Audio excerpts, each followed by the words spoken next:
नमस्कार, मैं हूं आपके साथ अनु सिंह और आप देख रहे हैं हमारा खास बुलेटिन गंगा सवेरा।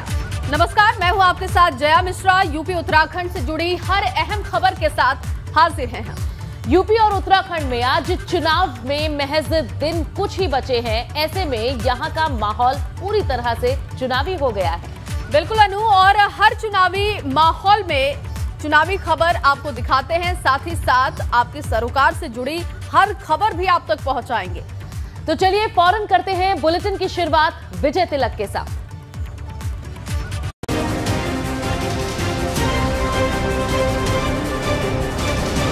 विजय तिलक।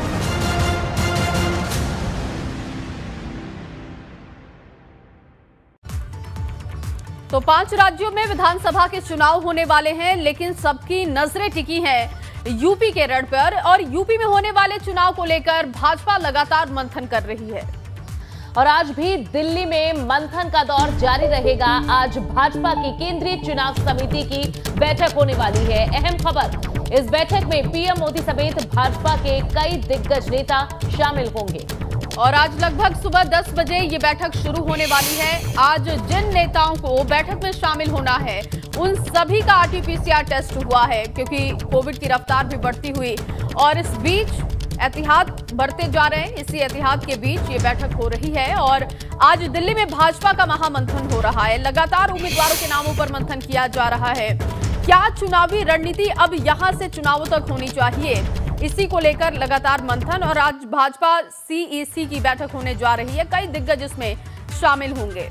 बिल्कुल, और जिस तरह से हम तस्वीरें तो दिखा ही रहे हैं जया, वर्चुअली ये बैठक हो सकती है और वर्चुअल बैठक के लिए भी तैयार रहने को कहा गया है। इससे पहले कल भी बीजेपी कोर ग्रुप में पहले 3 चरण के उम्मीदवारों पर चर्चा हुई थी और आज फिर से ये सभी दिग्गज एक साथ बैठेंगे और चुनावों में कौन से उम्मीदवार होंगे जो झंडा लेकर बढ़ेंगे बीजेपी का, ये तय किया जाएगा। बिल्कुल, और इस चर्चा में लगभग 170 उम्मीदवारों के नाम तय किए गए। आज होने वाली बैठक में इन नामों पर अंतिम मुहर लगने की संभावना जाहिर की जा रही है। तो लगातार महामंथन चल रहा है, लेकिन सभी नेताओं का RT-PCR टेस्ट भी होगा जो बैठक में शामिल होंगे। और जैसा कि अनु आपने भी कहा कि वर्चुअल बैठक भी हो सकती है, तो स्थिति जैसी होगी उसके हिसाब से फैसला होगा। पहले 3 चरण के उम्मीदवारों पर चर्चा हुई थी।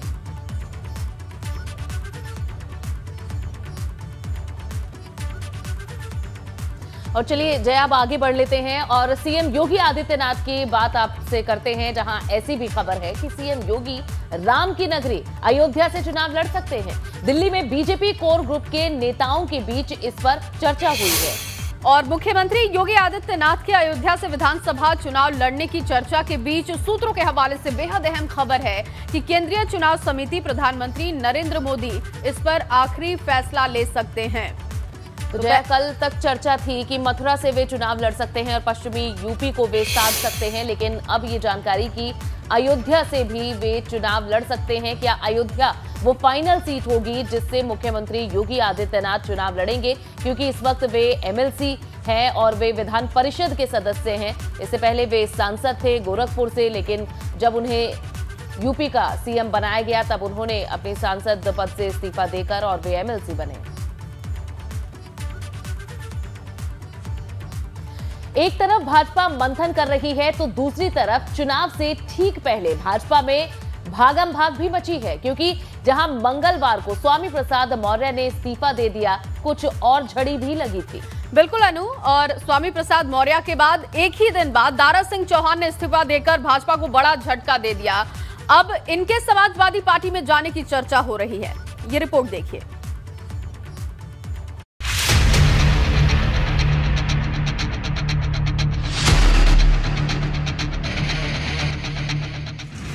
बगावत की आग, भाजपा में भागम भाग।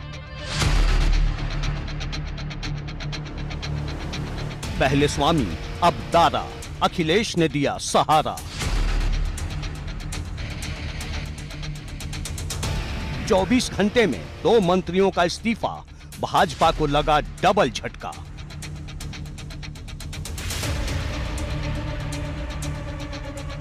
भाजपा में कितने बागी, सबकी पसंद साइकिल की सवारी।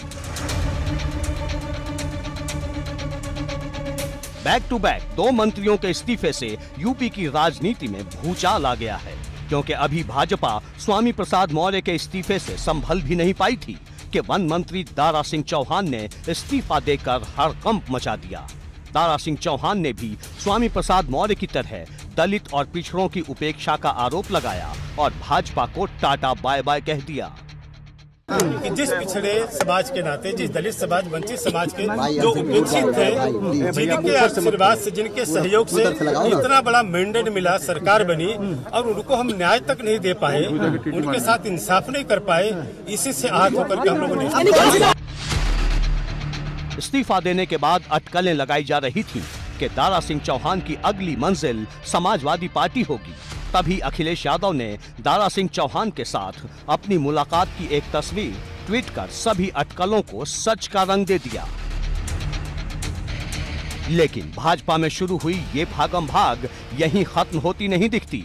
दारा सिंह चौहान की माने तो जल्द ही कुछ और मंत्री भी इस्तीफा देने वाले हैं।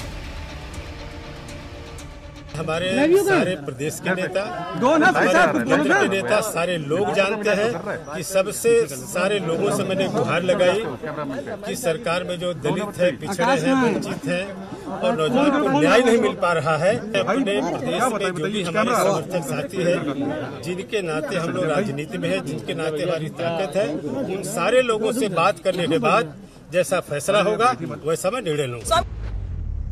ऐसी चर्चा है कि भाजपा के करीब दर्जन भर विधायक समाजवादी पार्टी के संपर्क में हैं। इनमें कई मंत्री भी शामिल हैं। वहीं दारा सिंह चौहान का जाना भाजपा के लिए किसी बड़े झटके से कम नहीं, क्योंकि जैसे ही इस्तीफे की खबर आई, डिप्टी सीएम केशव प्रसाद मौर्य ने ट्वीट करते हुए दारा सिंह से फिर से विचार करने की अपील की। स्वामी प्रसाद मौर्य के इस्तीफे के बाद भी केशव प्रसाद मौर्य ने उन्हें मनाने की कोशिश की थी, लेकिन बात नहीं बनी।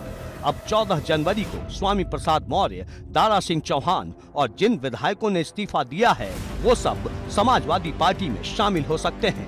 मतलब यूपी की राजनीति में 14 जनवरी को बहुत बड़ी खिचड़ी पकने वाली है, क्योंकि स्वामी प्रसाद मौर्य के समर्थन में इस्तीफा देने वाले विधायकों की कतार लग गई है और अब भाजपा इस भगदड़ को लेकर पलटवार के मोड में आ गई है। वो सपा पर दूसरे के दम पर जीत का ख्वाब देखने का आरोप लगा रही है। दरअसल अखिलेश यादव के पास अपना कुछ नहीं है, वो दूसरे के घरों में दूसरों की व्यवस्था को देख करके अपनी दुकान चलाना चाहते हैं। वो उनका सपना कभी पूरा नहीं है। लेकिन सवाल बड़ा है कि क्या भाजपा के बागी अखिलेश को ताज दिला पाएंगे? उससे भी बड़ा सवाल ये है कि जो नेता भाजपा छोड़कर आ रहे हैं, क्या उन्हें टिकट मिलेगा?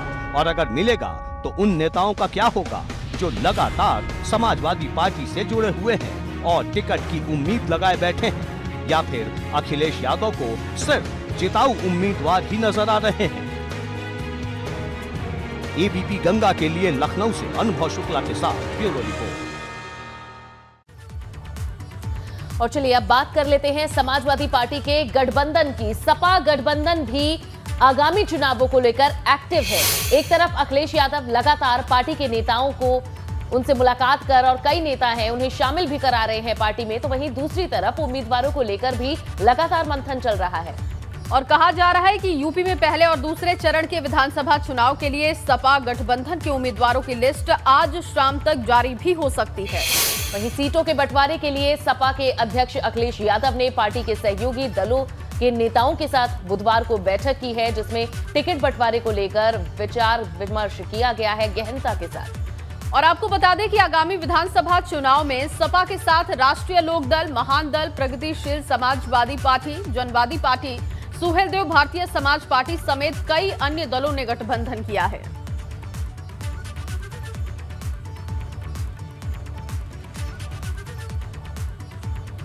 और चलिए अब बात समाजवादी पार्टी और उनके गठबंधन के बीच सीट बंटवारे के हिसाब की कर लेते हैं, क्योंकि सभी की नजर इस बात पर टिकी हुई है कि समाजवादी पार्टी अपने गठबंधन में साथियों के साथ कैसे सीट शेयरिंग का फॉर्मूला बैठाएगी। बिल्कुल अनु, लेकिन अखिलेश यादव ने अपने सभी साथी दलों के साथ मिलकर सीट बंटवारे का गणित बिठा लिया है। ये रिपोर्ट देखिए और समझिए कि किसको क्या मिला है।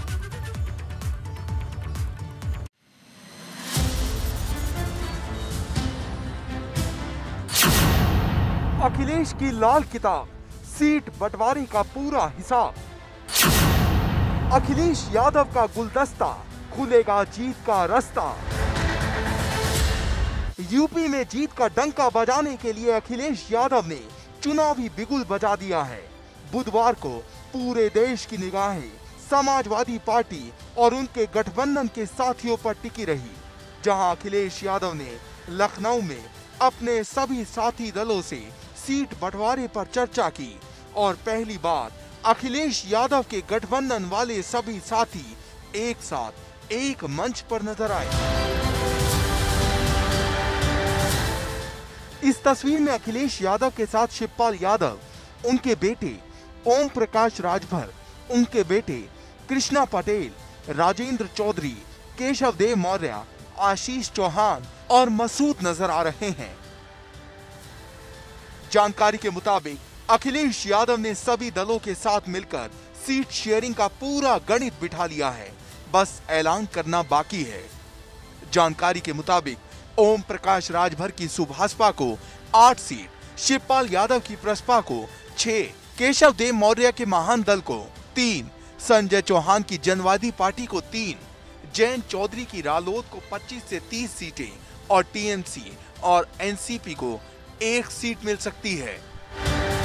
समाजवादी पार्टी के पहले और दूसरे चरण के चुनाव को लेकर टिकट आवंटन की प्रक्रिया जारी है। कल ये बैठक 11:15 बजे शुरू हुई थी। इसी प्रदेश मुख्यालय में अखिलेश यादव यहाँ पर जो स्क्रीनिंग कमेटी के अध्यक्ष हैं, इसके अलावा राम गोपाल यादव और जो प्रदेश अध्यक्ष हैं नरेश उत्तम पटेल, यहाँ पर उनके साथ अन्य सदस्यों ने बैठ के टिकट के बंटवारे पर और किसको टिकट देना है, किसको नहीं देना है, किसका टिकट कटना है, इस पर चर्चा की थी। आपको बता दें कि प्रथम चरण में 10 फरवरी को चुनाव होना है, जो पश्चिमी उत्तर प्रदेश का चुनाव है, जो सबसे महत्वपूर्ण माना जा रहा है दोनों दलों के लिए, चाहे वो समाजवादी पार्टी हो या फिर भारतीय जनता पार्टी हो। जानकारी के मुताबिक अखिलेश यादव की कोशिश अपने सभी गठबंधन के साथियों को 50 से 60 सीटों के बीच सीट देने की है। बाकी 340 से 350 सीट पर सपा खुद चुनाव लड़ने को तैयार है। हालांकि फाइनल लिस्ट क्या होगी, इसका ऐलान 2 से 3 दिन में हो जाएगा, क्योंकि 14 जनवरी को पहले चरण का नामांकन शुरू हो रहा है। ऐसे में पहले और दूसरे चरण के उम्मीदवारों के नाम का ऐलान करना होगा ताकि तैयारी की जा सके। वहीं अखिलेश यादव के सामने एक सवाल दूसरे दलों से छोड़कर सपा में आए नेताओं को टिकट देने का भी है, क्योंकि बड़ी संख्या में नेता सपा में शामिल हो रहे हैं। ऐसे में किसे टिकट मिलेगा, किसे नहीं, ये देखना होगा। एबीपी गंगा के लिए विवेक त्रिपाठी की रिपोर्ट। तो सीट बंटवारे को लेकर पूरा जो गणित है वो अब तक बिठा लिया गया है, लेकिन इसका ऐलान आधिकारिक तौर पर कुछ दिनों बाद होने वाला है। इसके संकेत अखिलेश यादव ने दिए थे। और अनु, अब समय है ग्राफिक्स के जरिए ये बताने का कि आज की बड़ी खबरें क्या रहेंगी, तो मैं बताकर आती हूँ, इंतजार कीजिए। बिल्कुल, और इन्हीं बड़ी खबरों पर सभी की निगाहें टिकी हुई हैं। चुनावी खबरों के बीच हमारी नजर हर उस अहम खबर पर है जो आपको पता होनी चाहिए, ताकि हम आप तक पहुंचा सके इसे, जो दर्शकों तक पहुंचना, जिन खबरों तक हमारे दर्शकों तक पहुंचना बहुत जरूरी है। तो ये भी जान लेते हैं और ओवर टू यू जया, बताएं क्या बड़ी खबरें हैं। बिल्कुल अनु, क्योंकि चुनाव तारीखों का ऐलान और उसके बाद लगातार हम देख रहे हैं कि टिकटों के बंटवारे को लेकर मंथन किया जा रहा है, लेकिन इस बीच कुछ और भी अहम खबरें हैं जो दर्शकों तक पहुंचाने की हमारी जिम्मेदारी है। बड़ी खबर प्रयागराज से है। प्रयागराज में कल से शुरू हो रहे माघ मेले के आयोजन पर रोक लगाए जाने की मांग वाली याचिका पर आज इलाहाबाद हाई कोर्ट में सुनवाई हो सकती है। और हाई कोर्ट में दाखिल याचिका में कल्पवासियों और अखाड़ों के संतों को छोड़कर बाकी श्रद्धालुओं की एंट्री पर पाबंदी लगाए जाने की मांग है। और याचिका पर्यावरणविद उत्कर्ष मिश्र की तरफ से दाखिल की गई है। तो ये बड़ी खबर रहेगी। इसके अलावा उत्तर प्रदेश में 24 घंटे में कोरोना के 13,681 नए मामले दर्ज किए गए हैं। रिकॉर्ड तोड़ मामले आ रहे हैं लगातार। और प्रदेश में एक्टिव केसेस की बात की जाए तो 57,000 के पार आंकड़े पहुंच चुके हैं। नोएडा, गाजियाबाद, लखनऊ में लगातार केसेस सामने आ रहे हैं। वहीं प्रदेश में 24 घंटे में 3 कोविड पॉजिटिव मरीजों की मौत की भी खबर है। तो कोरोना की रफ्तार लगातार बढ़ती जा रही है और उसके मद्देनजर तमाम एहतियाती कदम भी उठाए जा रहे हैं। अनु, बिल्कुल जया, कुछ और खास खबरें भी हैं और उन पर भी हमारी नजर पड़ी रहेगी। हम बताते रहेंगे आपको क्या क्या वो खबरें हैं। अब चुनाव से जुड़ी हुई खास खबरें आपको दिखाएंगे। ये तो जया ने आपको बता ही दिया है, लेकिन इसके अलावा भी क्योंकि चुनावी दौर है उत्तर प्रदेश में और हर कोई अपनी जीत को मजबूत करने के लिए और अपनी जीत को सुनिश्चित करने के लिए जया। और चलिए अब शुरुआत करते हैं धुआंधार 22 की।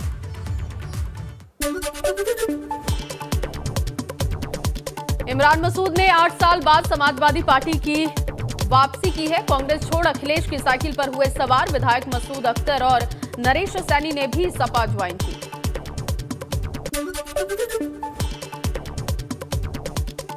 पूर्व सांसद और वरिष्ठ नेता अवतार सिंह भड़ाना ने छोड़ा भाजपा का साथ, राष्ट्रीय लोकदल में हुए शामिल। जयंत चौधरी ने उनके साथ फोटो ट्वीट कर दी जानकारी।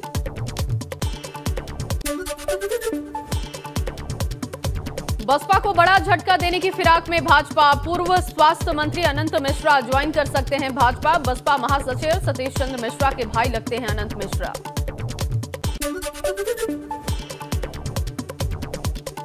सपा से राज्यसभा सांसद सुखराम सिंह के बेटे मोहित को भाजपा में शामिल कराने की तैयारी। 15 जनवरी के बाद बीजेपी ज्वाइन करेंगे मोहित। सपा के संस्थापक सदस्य रहे चौधरी हरमोहन सिंह के पोते हैं मोहित।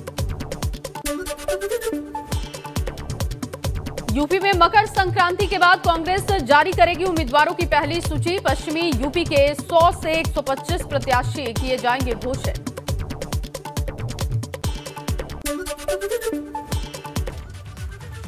और चलिए कुछ और खबरों की बात करते हैं। अब बात देश में बढ़ते कोरोना के मामलों की कर लेते हैं। देश में लगातार कोरोना के केसेस बढ़ते जा रहे हैं और अब इसे देखते हुए पीएम मोदी आज कोरोना पर एक बड़ी बैठक करने जा रहे हैं। जी जया, और आज पीएम मोदी सभी मुख्यमंत्रियों के साथ कोरोना के वर्तमान हालातों पर बैठक करेंगे। आज शाम 4:30 बजे इस बैठक की शुरुआत होगी। वीडियो कॉन्फ्रेंसिंग के जरिए ये बैठक होनी है। और आपको बता दें कि यूपी में पिछले 24 घंटे में 13,681 नए केस सामने आए हैं। वहीं उत्तराखंड की बात करते हैं तो ये आंकड़ा 24 घंटे का 2,915 है। बिल्कुल, और वहीं अगर दिल्ली का रुख कर लिया जाए तो दिल्ली में कोरोना की रफ्तार बहुत ज्यादा है। दिल्ली में कोरोना के 27,000 से ज्यादा केस सिर्फ पिछले 24 घंटे में ही सामने आ गए।